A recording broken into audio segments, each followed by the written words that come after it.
உங்கள் அன்பு குறைவாக இருக்கும். இப்போ இயேசுவின் அன்பை பகிர்ந்தால், இயேசுவின் அன்பு எப்படிப்பட்டது? நிறைவானது. அப்போ சண்டை வருமா? சண்டை வருமா? வராது. நம்முடைய அன்பை நம்ம பகிர்ந்துன்னு வச்சிங்க, நம்ம எப்படி என்ன ஆகும்? கொஞ்ச நாளில் நீ 3 நேரம் அன்பை கொடுத்தா சரிதானே, நான் 4 நேரம் கொடுத்தேன், அப்போ என்ன, நான் தான் ஒன்று ஜாஸ்தி. உங்கள் வீட்டுக்கு நான் 3 நேரம் நான் வந்தேன், எங்கள் வீட்டுக்கு நீ 2 நேரம் தான் வந்த, அப்போ 1 ஜாஸ்தி, சண்டை.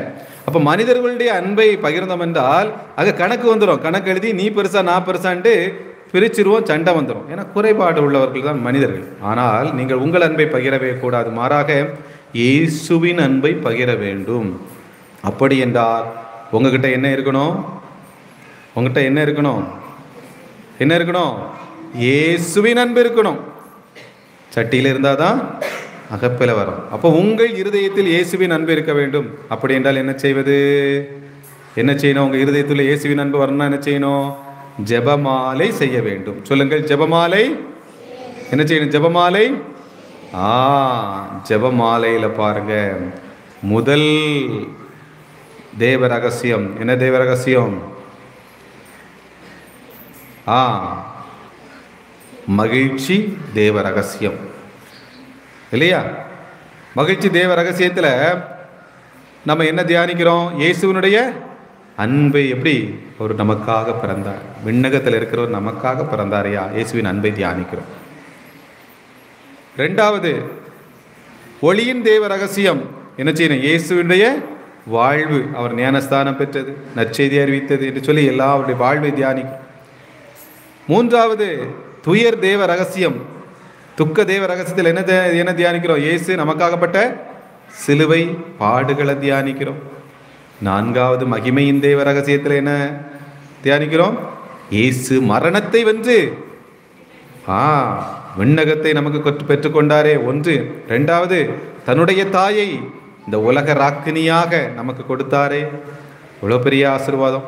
எனவே இந்த இயேசுவினுடைய அன்பு, மாதாவை அவருடைய அம்மாவை நம்மளுக்கு கொடுத்துருக்கணும், எவ்வளோ பெரிய அன்பு இல்லையா? அப்போ இந்த பிறந்தது முதல் இறப்பு வரை, அந்த உயிர்ப்பு வரை, தேவமாதா கொடுத்தது வரை இயேசுவை தியானிக்க தியானிக்க தியானிக்க உங்கள் அன்புல, உங்கள் இருதயத்தில் இயேசுவின் அன்பு வரும்.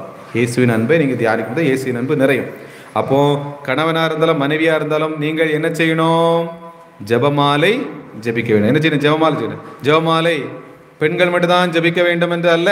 பெண்கள் ஜெபித்தால் ஒரு குடும்பம் நேராக நிற்கும், சமாதானமாக இருக்கும். ஆனால் ஒரு ஆண் ஜெபமாலை ஜெபித்தார் என்றால், ஒரு தகப்பன்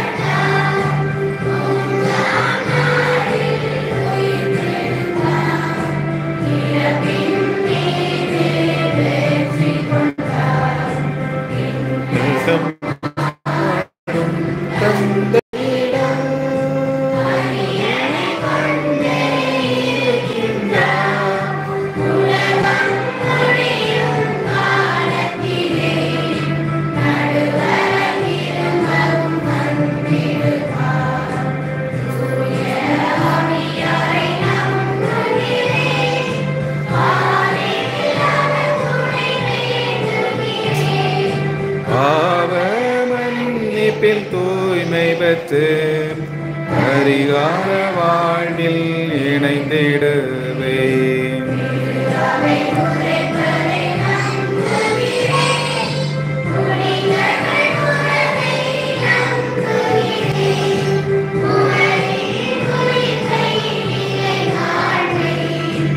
உறுதியுடனே நம்புகிறேன். கடவுள் நம் வானக தந்தை, நாம் எல்லாம் அவருடைய அன்பான பிள்ளைகள். எனவே வானக தந்தையிடம் நம்முடைய விண்ணப்பங்களை சொல்லி ஜெபிப்போம்.